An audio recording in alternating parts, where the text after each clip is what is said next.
حي على الفلاح।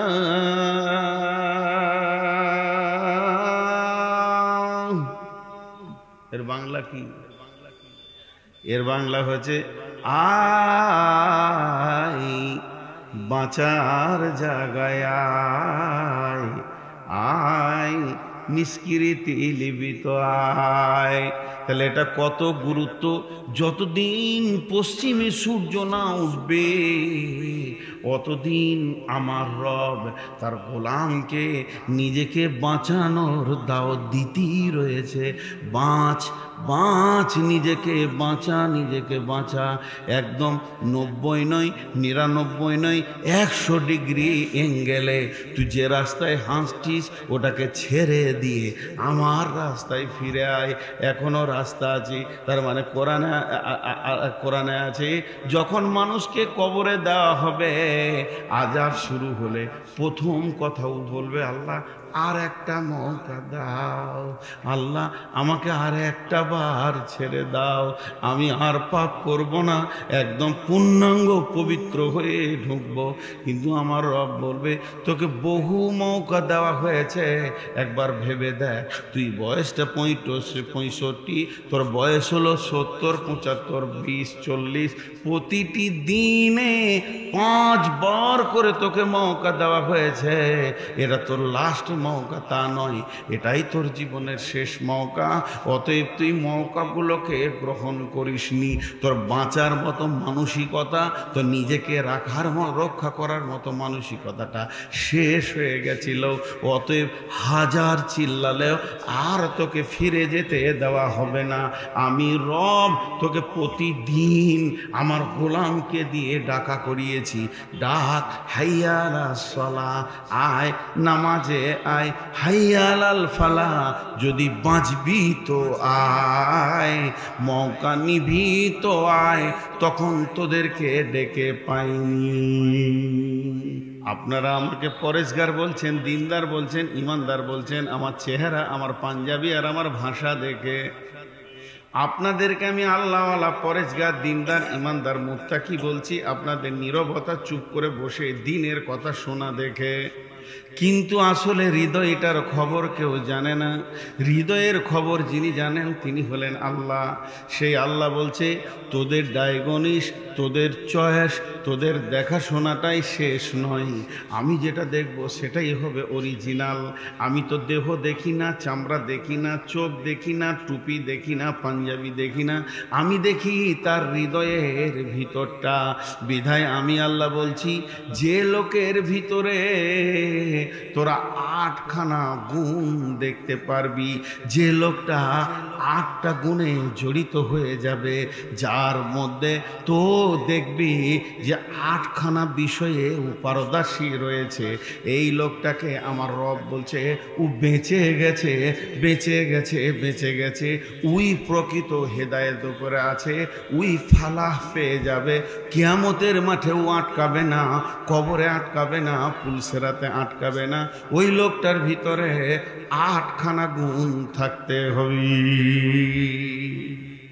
কয়টা গুণ বললাম? 8টা। এবারে 8টা আপনাদেরকে গুনিয়ে দিই, 8টা গুনিয়ে দিই। কিন্তু বারবার রিকোয়েস্ট করছি, মাগরিবের কবলে ছাড়বো, তারপরও তাড়াহুড়ো করবেন না, একদম না, শুধু না লয়, একদম না, মোটেই না, আস্তে আস্তে হবে। নামাজের ওয়াক্ত শুরু, আবার নামাজের শেষ ওয়াক্ত আছে। অতএব হারও দিন যে শুরু ওয়াক্তে পড়তে হয় এটাও ঠিক নয়। রাসূলুল্লাহ সাল্লাল্লাহু আলাইহি ওয়াসাল্লাম শেষ ওয়াক্তও পড়েছেন। বিধায়ী আপনারা একটু ধৈর্য ধরবেন। সে 8টা গুণ আপনাদের সামনে বলছি।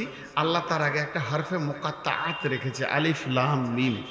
এই আলিফ লাম মিমের মানে অভ্যন্তরীণ এবং এর আসল তথ্য কথা একমাত্র আল্লাহ ছাড়া কেউ জানে না। এমনকি এর আসল তথ্য কথা রাসূলুল্লাহ সাল্লাল্লাহু আলাইহি ওয়াসাল্লাম কেউ দেওয়া হয়নি। টোটালটা কে জানেন? আল্লাহ। তা এর একটাই কথা বলা যেতে পারে, মহাসত্যের ভিতরে মহাগোপন, মহাসত্যের ভিতরে মহাগোপন। আর তার মালিক কে? আল্লাহ। এরপর থেকে চলেন, যালিকাল কিতাবু, যালিকাল কিতাবু লা রাইবা ফীহি, যদি তুমি প্রকৃত সাকসেস হতে চাও, কিয়ামতের মাঠে উত্তীর্ণ হতে চাও, ডান হাতে সার্টিফিকেট নিতে চাও, আর বিশ্ববাসীকে যদি তাক লাগাতে চাও আমার মতো সাকসেস কেউ নয়, তাহলে প্রথমেই তোমার ব্রেন, বুদ্ধি, বিবেক দিয়ে এই কোরআনটাকে সন্দেহ করা ছেড়ে দিতে হবে। এর মধ্যে কোনো সন্দেহ নাই, শুধু সন্দেহ নাই তো নাই, সন্দেহের লেশ মাত্র এখানে কিছুই নাই। কোরআন যা বলেছে তা সত্য, কোরআনে যা আছে তা সত্য। কোরআন বুঝতে আমার ভুল হতে পারে, আমি নূর মোহাম্মদ বুঝাতে পারছি না, এটা আমি মেনে নিতে পারবো। আমার ব্রেনের কমি, বুদ্ধির কমি, আমার ইলমের কমি, আমার জ্ঞানের কমির কারণে আপনাদেরকে বুঝাতে পারছি না, এটা শতবার আমি মেনে নিব। কিন্তু কোরআন যা বলেছে তা সত্য, এর ওপরে মহা সত্য আর কোনো কিতাব নাই। এটাকে হে মুমিন তোমাকে শুধু মুখে নয় হৃদয়ে নিতে হবে। শুধু কোরআনকে সত্য প্রমাণ দিতে গিয়ে আল্লাহ তাবারাক ওয়া তাআলা তার নবীকে কোনো অক্ষর শিখালেন না। বিশ্বনবী অক্ষর জানতেন না, কিন্তু শিক্ষিত ছিলেন। তিনি স্বাক্ষর ছিলেন না, শিক্ষিত ছিলেন। কেন তেনাকে অক্ষর দেয়া হলো না? তিনি লিখতে পড়তে কেন জানবেন না? তার একটাই কারণ, যে কোরআনের ওপরে মানুষের সন্দেহ হয়ে যাবে যে নবী মুহাম্মদ সাল্লাল্লাহু আলাইহি ওয়াসাল্লাম দু কলম ভরে দিয়েছে। এটা আবু জাহেল পর্যন্ত বলেনি, আবু জাহেল পর্যন্ত বলেনি যে কোরআন নবী মুহাম্মদ সাল্লাল্লাহু আলাইহি ওয়াসাল্লাম ভরে দিয়েছে। কারণ বলবো কি করে, ও তো কলম ধরতেই জানে না। তাহলে এই কোরআনের মহাসত্যতাকে কিয়ামত পর্যন্ত বাজাই রাখার জন্যে বিশ্বনবীকে অক্ষর দেয়া হলো না। মুমিনকে এক নম্বরে এটাকে মেনে নিতে হবে। আর এটা মুমিনের জন্য কি হবে? হুদাল্লিল মুত্তাকিন। মুত্তাকি যারা হবে, ভীতু যারা হবে, আল্লাহকে যারা ভয় করবে, তাদের জন্যে এই কোরআনটা হেদায়েতের কারণ হবে। তার মধ্যে আপনার দ্বিতীয় নম্বর গুণ আনতে হবে। একদিকে কোরআনকে সত্য জানতে হবে, দ্বিতীয় নম্বর গুণ আপনার ভিতরে থাকবে আল্লাহর ভয়ে ভীত সন্ত্রস্ত হতে হবে। আল্লাহর ভয় দিলে রাখতে হবে। আল্লাহর ভয় যদি না থাকে কোরআন থেকে কিছু নিতে পারবেন না। আপনারা এই এলাকার লোক ওই আগ বলেন না কুশার বলেন? কুশার কেন বলবেন? আগ বলবেন, কুশার বলা ছেড়ে দেন। কুশারটা তো হলো হিন্দি ভাষা, ওটা আমাদের দেশের ভাষা, আপনারা কেন বলবেন? তো এই কুশার যে জিনিস, কুশার এমন একটা রসালো গাছ, যেটা খেতে গেলে প্রথম শর্ত হচ্ছে দাঁত থাকতে হবে। দাঁত ছাড়া কুশরের স্বাদ পাওয়া যাবে না। ও হাতে ধরেই থাকবে, ওর কাছে লাঠি, আর যার কাছে দাঁত আছে ও ওর রসটাকে চুষি চুষি খাবে, ওকে ভালো লাগবে, কত মজা লাগবে। তো কোরআন হলো কুশার, কোরআন হলো আখ, আর আল্লাহর ভয় হলো তার দাঁত। যার ভিতরে আল্লাহর ভয় আছে ও কোরআনের রসকে, মধুকে চুষতে পারবে। আর যার ভিতরে আল্লাহর ভয় নাই ও কোরআনে কোনো স্বাদ পাবে না। কারণ কোরআনটা শুধু আবু বাকারের সামনে নাজিল হয়নি, বিশ্ব নবীর ওপরে যখন নাজিল হচ্ছে, আবু বাকার যেমন শুনেছে, আবু জাহেলও এরকম শুনেছে, কোরআনের আয়াত উমাইয়া ওই রকম শুনেছে, কিন্তু বেঈমানরা রস পেল না। আর রস পেল কে? আবু বাকার, উমার। গোটা কোরআন উমারকে শুনতে হয়নি, শুধু একটি আয়াত শুনেছে, ইন্নানি আনাল্লাহ লা ইলাহা ইল্লা আনা ফাবুদুনি ওয়া আকিমিস সালাতা লিযিকরি। এই আয়াতের ভিতরে উমারের গোটা জীবনটা চেঞ্জ হয়ে গেল। কোন মধু পেল, কোন রস পেল? যেহেতু আল্লাহর ভয় উমারের ভিতরে ছিল। হযরত উমার গভীর রাত্রিতে মরুভূমিতে গিয়ে বাচ্চা ছেলের মতো চিল্লিয়ে চিল্লিয়ে ডুকরে ডুকরে কাঁদতেন আল্লাহর ভয়ে। এত নরম হৃদয়ের তিনি মানুষ ছিলেন। অতএব কোরআনের মতো আখ থেকে যদি মধু খেতে হয়, আল্লাহর ভয়ের দাঁতটা লাগাতে হবে, নচিত কোরআন থেকে সে মধু তুলতে পারবে না,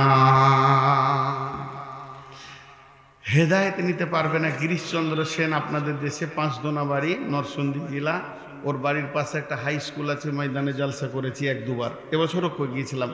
তো সে গোটা কোরআনের তর্জমা করলো, কিন্তু হেদায়েতের আলোটা খুঁজে পেল না, অন্ধকারেই থেকে গেল। আর হযরত উমর একটা আয়াতে জিন্দেগির আলো চেঞ্জ হয়ে গেল। তো দুটি গুণের কথা বলা হলো, একটা হলো কি যে এই কোরআনের ওপরে 100-তে 100 অভার বিশ্বাস রাখতে হবে। দ্বিতীয় হলো আল্লাহর ভয় রাখতে হবে। নাম্বার 3, আল্লাযীনা ইউমিনুনা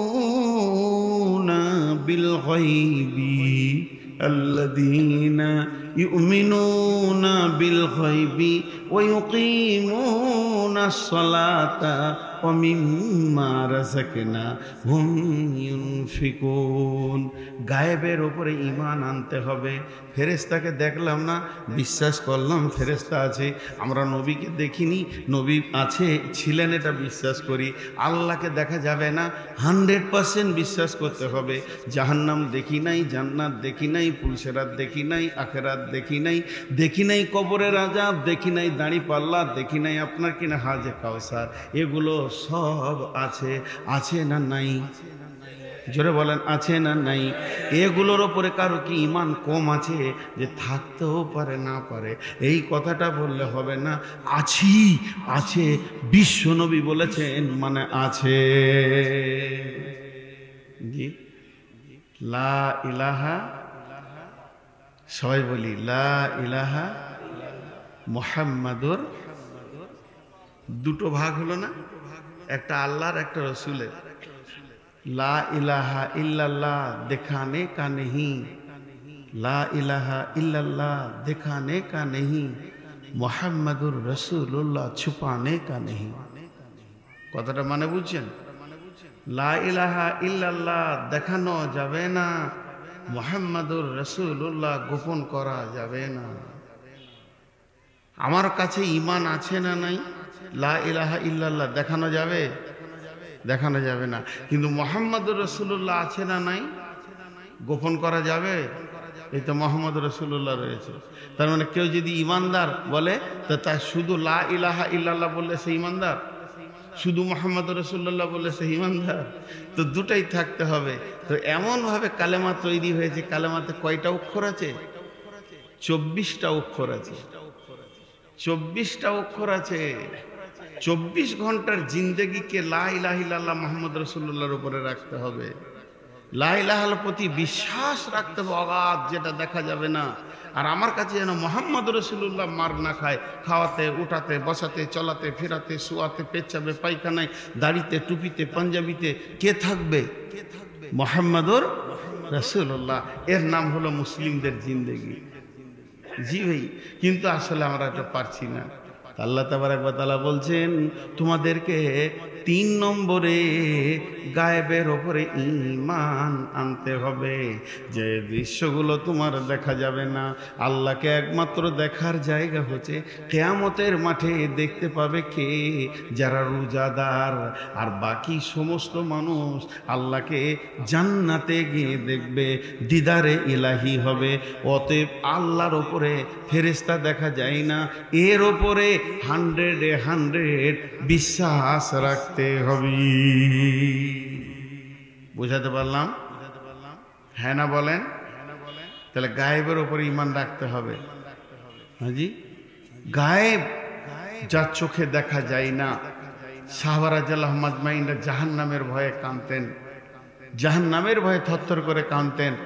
নবীজিকে বলছেন, ইয়া রাসূলুল্লাহ আপনি বলেছেন তা মনে হচ্ছে চোখে দেখতে পেয়েছি জাহান্নামের আগুন, চোখে দেখতে পেয়েছি জান্নাতের নিয়ামতগুলি ঝুলছে। তার মানে কি? তাদের ঈমানের প্রখরতা, তাদের ঈমানের মজবুতি, তাদের ঈমানের যে ভোল্টেজ কত ছিল, যারা পৃথিবী থেকে এগুলো অনুধাবন করেছে। হয়ে গেল। 4 নম্বরে বলছেন ওয়ায়ুকিমুনাস সালাতা। তুমি যদি বাঁচতে চাও, নিজেকে বাঁচাতে চাও, তোমাকে সালাত পড়নেওয়ালা হতে হবে। গতকালকে রানী শঙ্কল একদিন এসে বলছে যে হুজুর আমি জীবনে কোনো পাপ করিনি, আর কেউ বলতে পারবে না যে আমাকে গালি দিয়েছে, কারো গীবত করিনি, জীবনে কাউকে কষ্ট দিইনি, আমি এমন কি ছেলে মেয়ে স্ত্রী পুত্র নিয়ে সংসার করি, আমি কাউকে আঘাত দিইনি, গীবত করিনি, খালি নামাজটা পড়ি না। আচ্ছা, ওর ওষুধ কি আছে? ও আমার কাছ থেকে ফতোয়া চাইছে যে আমি বলে দিই, তুমি জান নাকি? আমি বললাম না ভাই, আপনি মুসলমান নন, না বাকিটা আপনি ভাবেন। কারণ যে নামাজই পড়লো না তার কাছে কি থাকলো? নামাজির দ্বারা তো একটা গুনাহ হতেও পারে, এটা বড় কিছু নয়। জি, একটা মুমিনের দ্বারা গুনাহ হয়ে যেতে পারে, কিন্তু নামাজ ছাড়ার মতো গুনাহ করতে পারবে না। আর একটা বেঈমানের দ্বারা হাজার নেকির কাজ হতে পারে, নামাজ পড়ার মতো নেকিটা বেঈমানরা করতে। বন্ধুরা আমার, আল্লাহ তাবারক ওয়া তাআলা বলছেন বাঁচার একটাই রাস্তা, সালাত আদায় করতে হবে।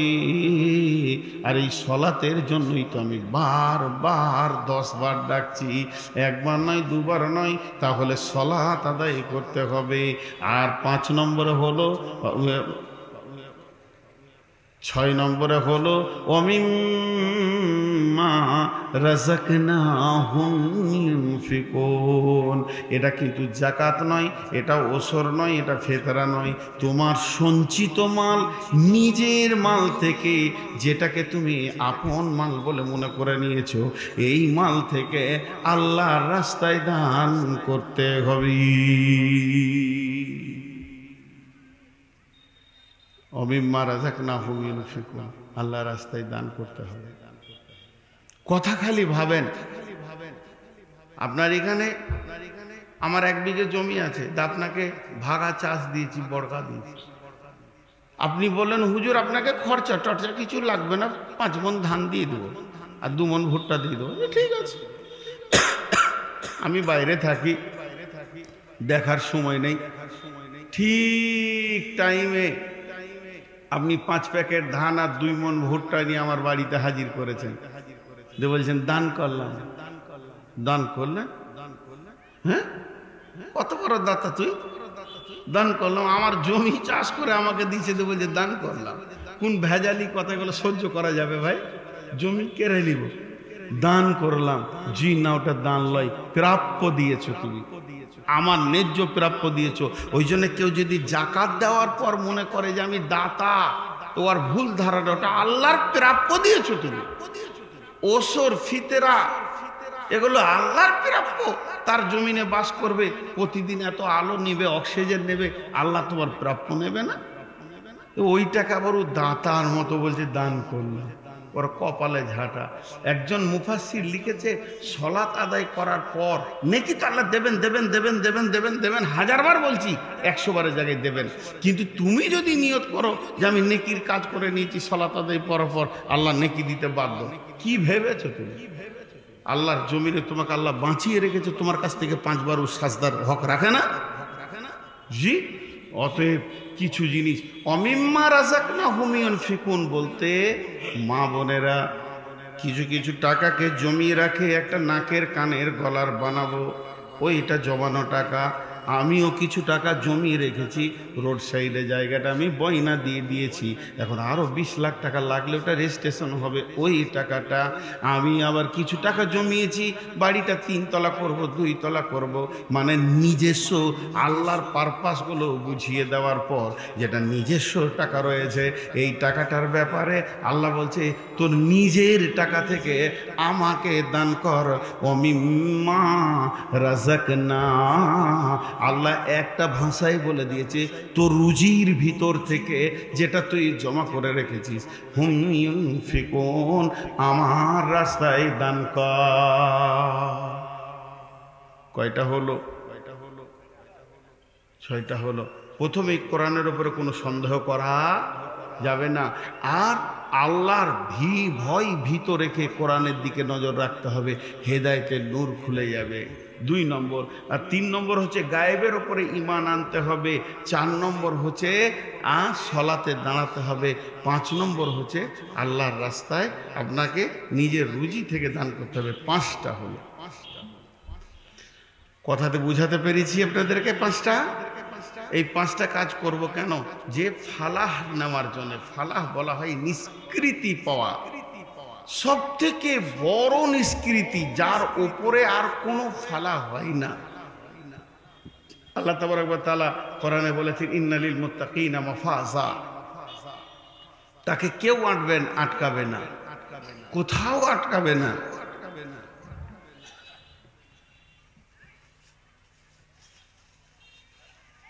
ভাইয়া, আপনাদেরকে একটা কথা জিজ্ঞেস করি, আপনাদের কি বিরক্ত লাগছে? আমি ধীরে ধীরে আগাচ্ছি।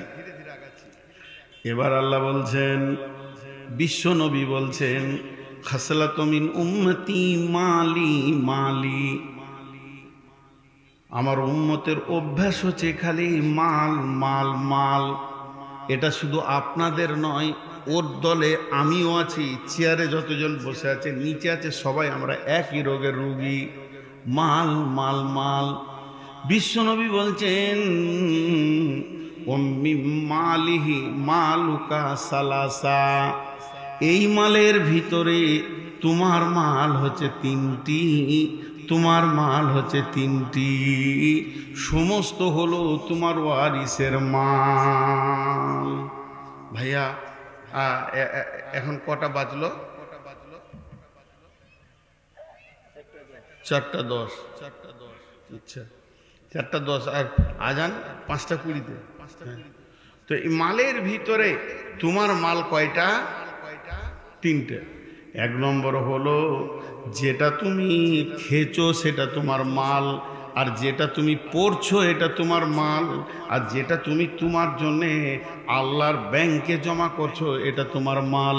আর বাকি যখন আজরাইল আসবে তোমাকে ছেড়ে চলে যেতে হবে বাধ্য, এটা তোমার মাল নয়, ওটা আল্লাহ কোরআনে ফারাইজের চ্যাপ্টারে দিয়ে দিয়েছে, ওটা তোমার ওয়ারিসের মাল।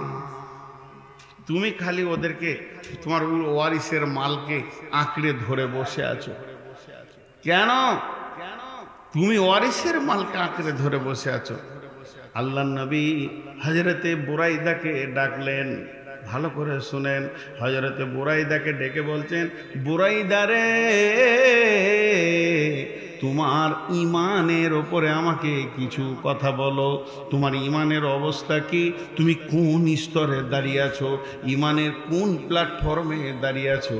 হযরতে বুরাইদা বিরাট বড় দাবি করলেন, দাবিটা ছোট করেননি। কি দাবি করলেন? হযরতে বুরাইদা বললেন, ইয়া রাসূলুল্লাহ, ইয়া হাবিবাল্লাহ, ও দয়ার নবী গো, আমি ইমানের 1 নম্বর প্ল্যাটফর্মে দাঁড়িয়ে আছি। আমার ইমান এতটুকু কমেনি, আমার ইমানে এতটুকু ঘাটতি আসেনি, আমি ইমানের 1 নম্বর প্ল্যাটফর্মে দাঁড়িয়ে আছি। বিশ্বনবী প্রশ্ন করলেন, বুরাইদারে, তুমি ইমানের 1 নম্বর প্ল্যাটফর্মে দাঁড়িয়ে আছো, দাবিটা বড় বড় দাবি করে ফেলেছো, তাহলে আমাকে বুঝিয়ে দাও কেমন করে তুমি ইমানের 1 নম্বর প্ল্যাটফর্মে আছো। হযরতে বুরাইদা রাদিয়াল্লাহু তাআলা আনহু সঙ্গে সঙ্গে উত্তরে বলছেন, ইয়া রাসূলুল্লাহ, ইয়া হাবিবাল্লাহ, ও শফিউল মুজলামিন, রাহমাতুল লিল আলামিন, আজকে আমার দিনটা কেমনভাবে কেটেছে জানেন কি? আমার সকাল দুপুর বিকাল সন্ধ্যা একই অবস্থায় কেটেছে। আমি যেন জাহান্নামকে 2 চোখে দেখতে পেয়েছি, জাহান্নামের আগুনগুলো যেন আমি আমার নিজের চামড়ার চোখ দিয়ে দেখতে পেয়েছি। আমি যেন জাহান্নামের আগুনের লড়াইগুলো, খেলগুলো 2 চোখে যেন দেখতে পেয়েছি। ও দয়ার নবী গো, আপনি যেমন যেমন যেমন যেমন জাহান্নামের বর্ণনা দিয়েছেন, এবং কোরআন যেমন যেমন যেমন যেমন জাহান্নামের বর্ণনা দিয়েছে, আমি তেমন তেমন তেমন তেমন জাহান্নামকে দেখেছি।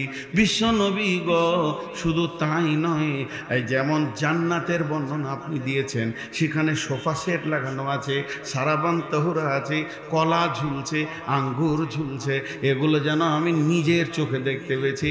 সারাবান তহুরা যেন কুলকুল করে বইছে। ও বিশ্ব নবী গো, সব যেন আমি নিজের চোখে দেখতে পেয়েছি। এইভাবে আমার সকাল গেছে, একদিকে ভয় আর একদিকে আশা, একদিকে ভয় একদিকে আশা, 2টি মিলিয়ে আমার দিনটা পার হলো। সকাল গেল, দুপুর গেল, বিকাল গেল, সন্ধ্যা হলো। বিশ্ব নবী বলছেন, বুরাইদারে, তুমি যে দাবি করেছো ইমানের ব্যাপারে যে তুমি কামেল ইমানদার, তোমার দাবি সত্য। জি, শুধু আমরা নিজেরা নিজেদেরকে ধরে অঙ্ক করি।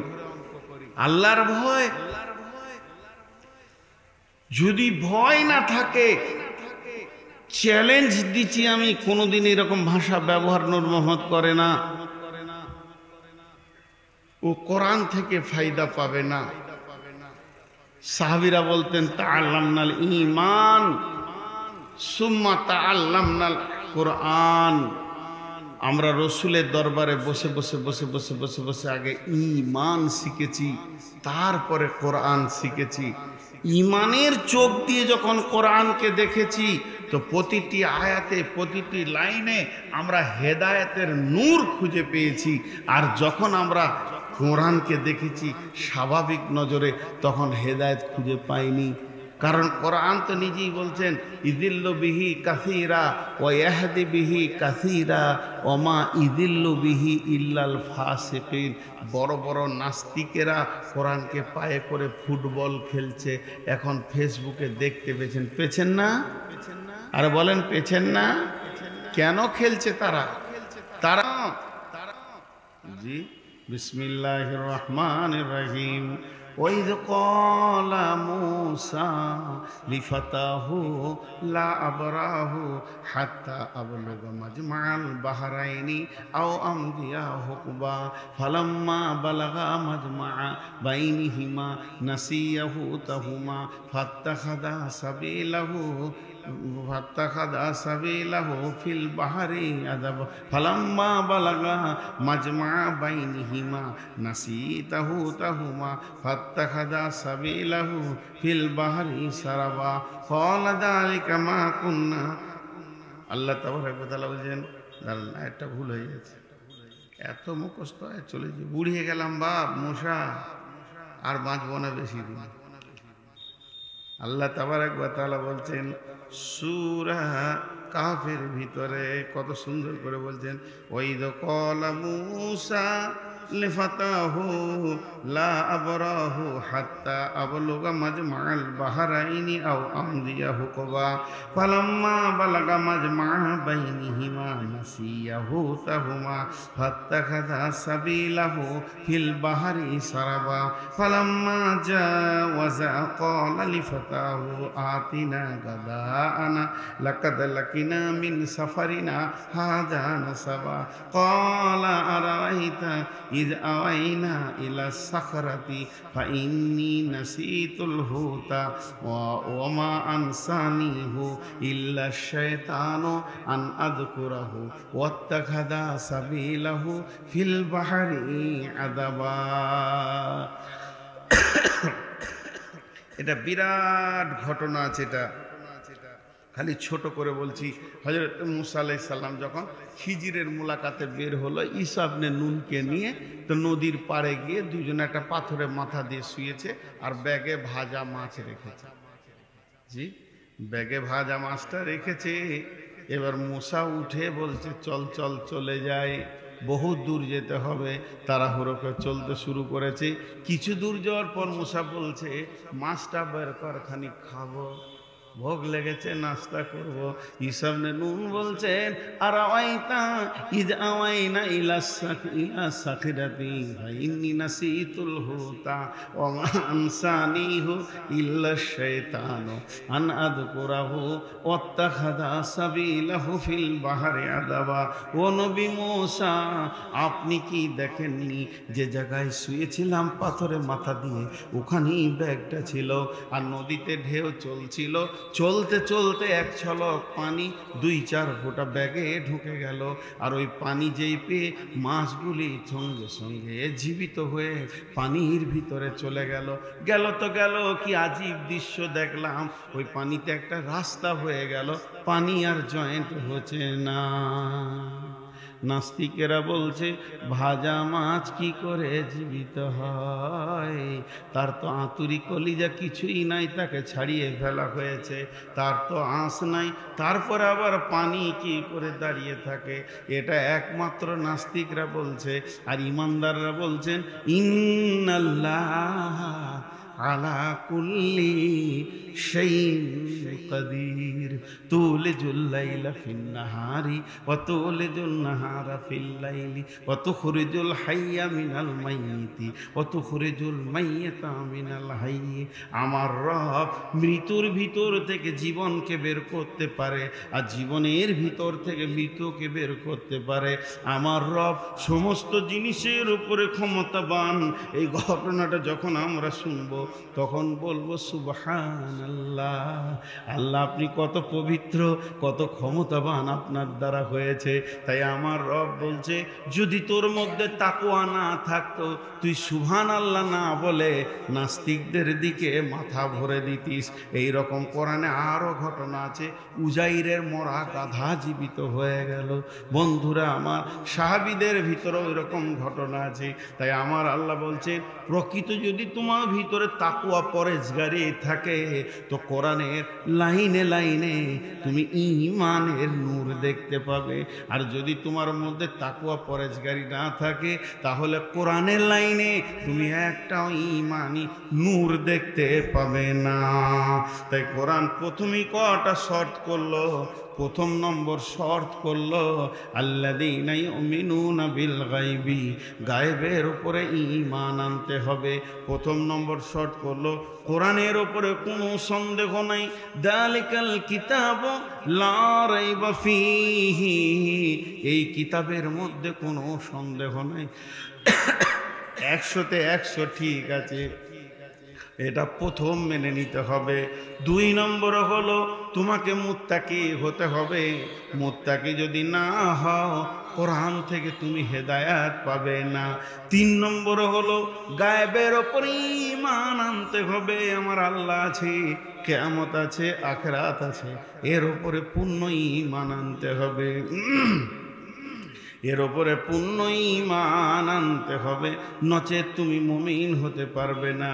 তারপরে 4 নম্বর হলো ওয়ায়ুকিমুনাস সালাতা, নামাজ ছাড়া মুমিন কোনোদিন হওয়া যায় না। নামাজ হলো ইসলামের এমন একটি শর্ত, একটা নামাজি লাখো পাপ করলে তাকে পাপী মুসলমান বলা যাবে। একটা ইমানদার লাখো পাপ করলে নামাজ পড়ে তাকে পাপী মুসলমান বলা যাবে।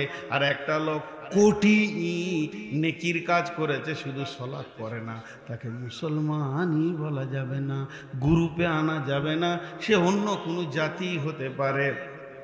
তাই সালাত আদায় করতে হবে। 5 নম্বর হলো অমিম্মা রাযাকনাহুম ইউনফিকুন, রুজি থেকে আল্লাহর রাস্তায় দান করতে হবে।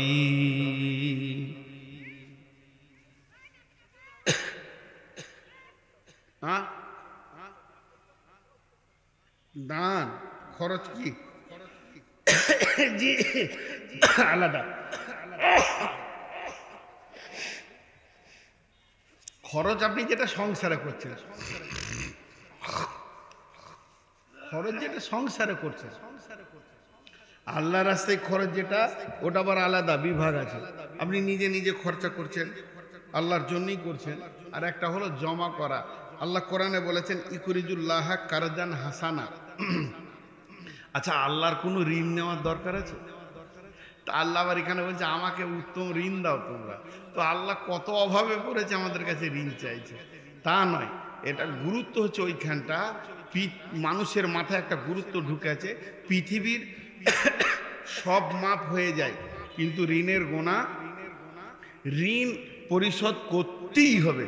তাহলে এই বিবেকটা আল্লাহর আছে না নাই? তা আল্লাহকে যখন আপনি ঋণ দেবেন তো আল্লাহ কিয়ামতের মাঠে আপনাকে পরিশোধ করবে, এটা বাতিল যাবে না, এটা আল্লাহ বোঝাতে চাইছে। এই জন্য ইকরিদুল্লাহ কারজান হাসানা, বিভিন্ন ভাষা, শুধু দান করা নাই। এখানে ইনফিক মানে দান করো, ইনফিক মানে দান করো। আবার আতা জাকাত, আতা আতা মানে ওটা জাকাতটা দিয়ে দাও, দান করো না, জমা করার কথা বলা হয়েছে আতা মানে। সমাজে এগুলো বিভিন্ন বিভাগ আছে, অনেক লম্বা কথা, খুব ভালো লাগলো আপনি জিজ্ঞেস করলেন। তো দান করার কথা। এবার 6 নম্বরে ওয়াল্লাযীনা ইউমিনুনা বিমা উনজিলা ইলাইকা ওয়া মা উনজিলা মিন ক্বাবলিকা। 6 আর 7। 1 নম্বরে হচ্ছে আল্লাহ আবার কোরআনের কথাটা 6 নম্বরে তুলে ধরে বলছেন, ওই লোকেরা যারা ঈমান আনবে তাদের উপরে যেটা নাজিল করা হয়েছে, মানে কোরআনের উপরে, এই কোরআনের উপরে পূর্ণাঙ্গ ঈমান আনবে, এটা তানজিল, এটা প্রয়োজনে প্রয়োজনে এসে সমস্যার সমাধান দিয়েছেন, তার জন্য এর উপরে ঈমান আনবে। ওয়া মা উনজিলা মিন ক্বাবলিকা, এর পূর্বে যে কিতাবগুলি ছিল, তৌরাত ছিল, জবুর ছিল, ইনজিল ছিল, শুধু তাই নয়, আসমান থেকে 130-এর বেশি কিতাব এসেছে বন্ধুরে।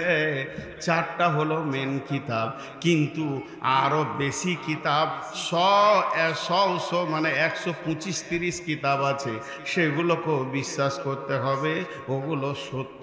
আর সেই আইনটা আমাদের জন্য চলবে না। হযরতে মূসা আলাইহিস সালাম সত্য, তার তৌরাত সত্য, ঈসা আলাইহিস সালাম সত্য, ইনজিল সত্য, এইভাবে দাউদ সত্য, তো জবুর সত্য, এইভাবে কিতাবগুলোকে সত্য বলে মেনে নেওয়া পর্যন্তই আমাদের যথেষ্ট। কিন্তু সেই সুন্নতে চলা যাবে না, তাদের আইডিয়ালে চলা যাবে না, তাদের মতো দিন জায়গায় কায়েম করা যাবে না। তাদের দিনটা ইনকমপ্লিট ছিল, পূর্ণাঙ্গ পায়নি, আর বিশ্বনবী পূর্ণাঙ্গ কমপ্লিট দিন দিয়েছে। অতএব সেই কিতাবগুলো সত্য, তারা সত্য নবী, তাদের উম্মতরাও সত্য, তাদের উপরে যারা ঈমান এনেছে, তাদের কথার উপরে যারা চলেছে, তারাও আমাদের সঙ্গে জান্নাতে থাকবে। অতএব ওর উপরে ঈমান আনতে হবে, আর মানতে হবে কোনটা? নবী মুহাম্মদুর রাসূলুল্লাহ সাল্লাল্লাহু আলাইহি ওয়াসাল্লামের সুন্নতের উপরে জিন্দেগি চালাতে হবে। কয়টা হলো? 8টা। 7টা হলো, 6টা নয়। মানুষ 1টা 2টা করে উঠছে। 1 মিনিট ওদের ব্যাপারে বলি। এগুলো বেয়াদব মানুষ। শুধু বাংলাদেশে আছে তা নাই, আমাদের ইন্ডিয়াতেও আছে। মানে ওরা শেষ দিকে মজলিসের রূপকে একসঙ্গে দোয়া পরে উঠবো, এগুলোকে নেকেট করে চলে যায়। আর এই বেয়াদবরা আল্লাহ তাবারক ওয়া তাআলা এদেরকে পৃথিবীতে সাকসেস করে না, না দুনিয়ার ব্যাপারে না আখিরাতের ব্যাপারে। দেখবেন এরা নন সাকসেস মানুষ, এরা কোনো দিকে কামিয়াবি খুঁজে পায় না। যতটি বসে আছেন উঠবেন না, বলেন ইনশাআল্লাহ। এই 8টা কথা বলার পর আমি আপনাদেরকে বলেছি যে একটা আয়াতের তর্জমা করে ছেড়ে দেব। ওই আয়াতটা তর্জমা করে পর্যন্ত আপনারা থাকেন। নিশ্চয়ই মাগরিবের যথেষ্ট আগে আপনাদেরকে ছাড়া হবে, এখনো মাগরিব হতে অনেক দের আছে। 8 নম্বরে আমার আল্লাহ বলছেন, বিসমিল্লাহির রহমানির রহিম, ওয়া বিল আখিরাতি হুম ইউকিনুন।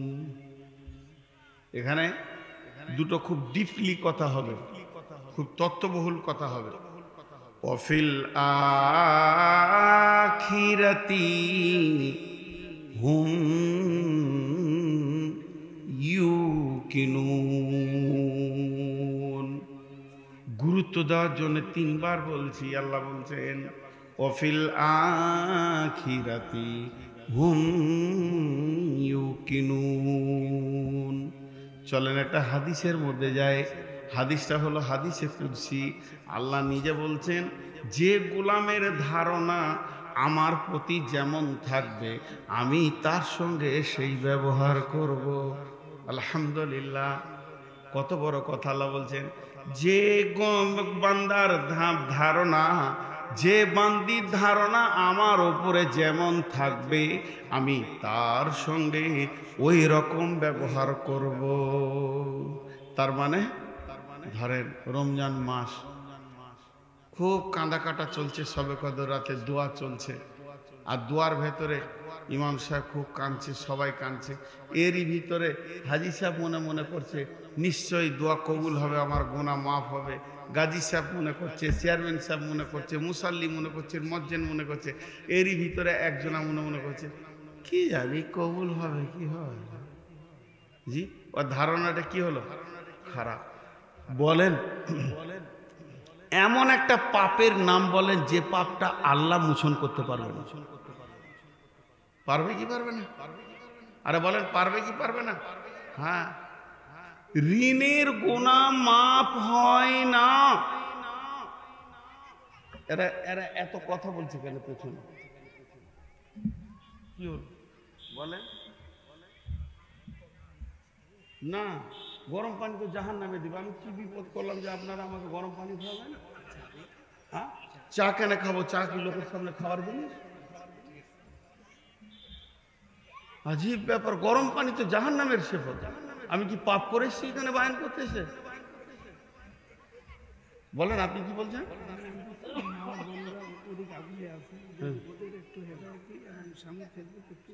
আল্লাহু আকবার। আপনার কাছে 2 দিন পড়াশোনা করব, তারপরে বায়ান শুরু করব। আলাদা আলাদা বিষয় ধরা আমি জীবনে দ্বিতীয় বিষয় ধরি না। মা বোনদেরকে একটু হেদায়েত দিয়ে দাও। আচ্ছা, এটা কি মা বোনদের কথা চলছে না? নামাজের কথা, জাকাতের কথা। এই যে মানুষের মাথায় বিগার ধরে আছে যে মেয়েদের বায়ান হলো না, কোনটা মেয়েদের নয়? সব কথাগুলো উভয়ের জন্য। জি ভাই, উভয়ের জন্য কি না? এই আলাদা করে কেন বলবো?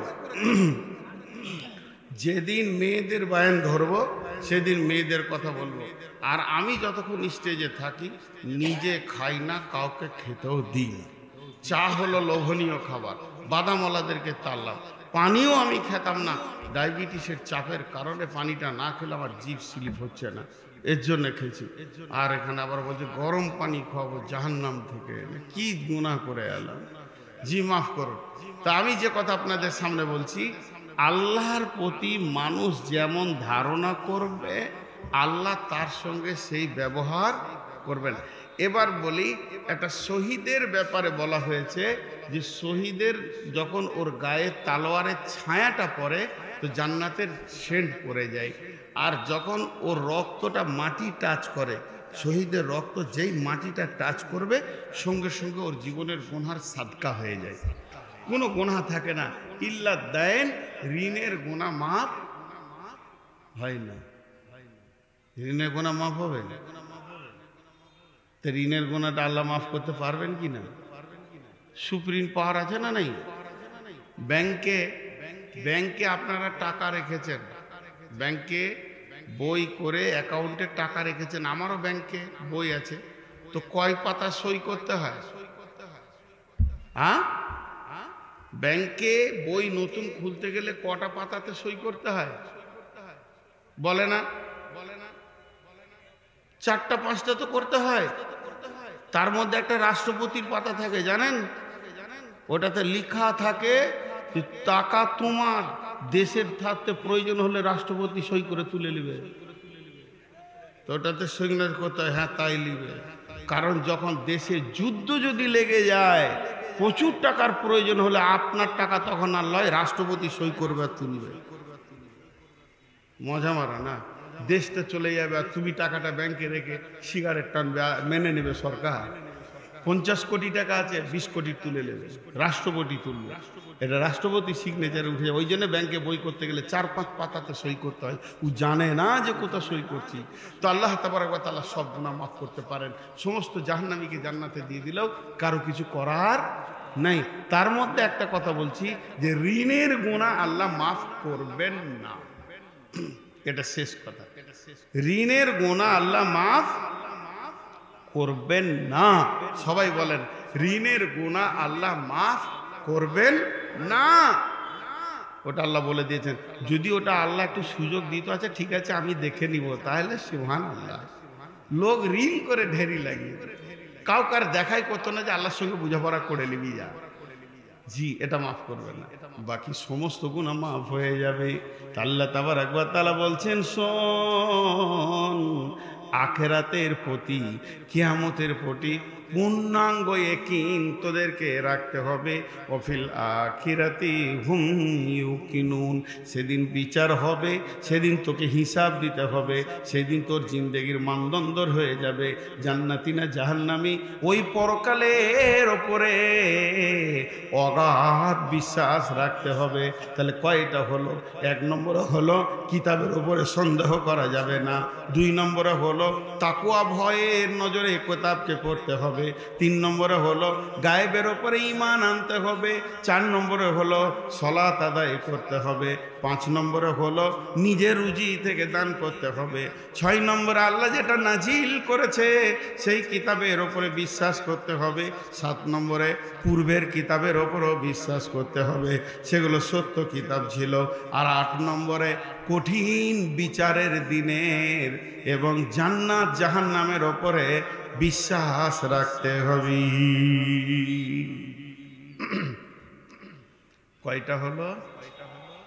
সবাই বলেন কয়টা হলো? এরপর আল্লাহ কি বলছে দেখেন, এই 8টা গুণ যার ভিতরে আছে তাদের জন্য। এখানে আমরা 2000 লোক আছি, দেখা যাচ্ছে এই 8 গুণের লোক 150 আছে। 2000-এর মধ্যে 150, 8 গুণের লোক আছে। ওই 150-র দিকে আল্লাহ কি বলছেন আমার সঙ্গে সবাই বলেন। আমি একবার বলি, দ্বিতীয়বার যখন বলবো তখন বলবেন, প্রথমবারে নয়। ওদের জন্য বলছেন আল্লাহ। এই কথাটা শুনলে আবেগে খুশিতে বুকে দোলা দেয়। ওদের জন্য বলছেন আল্লাহ, উলাইকা আলা হুদাম মির রাব্বিহিম ওয়া উলাইকা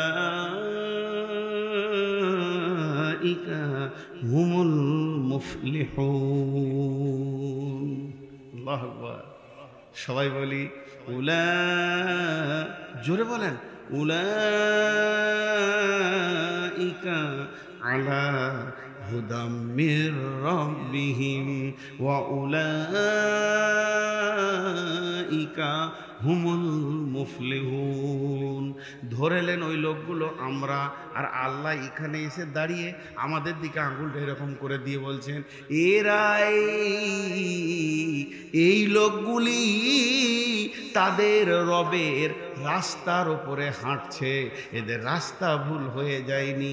আলা উলাইকা আলা হুদাম মির রাব্বিহিম, তারা হেদায়েতের রাস্তাতেই হাঁটছে, এদের রাস্তা ভুল হয়নি, ভুল হয়নি, ঠিক পথেই চলছে।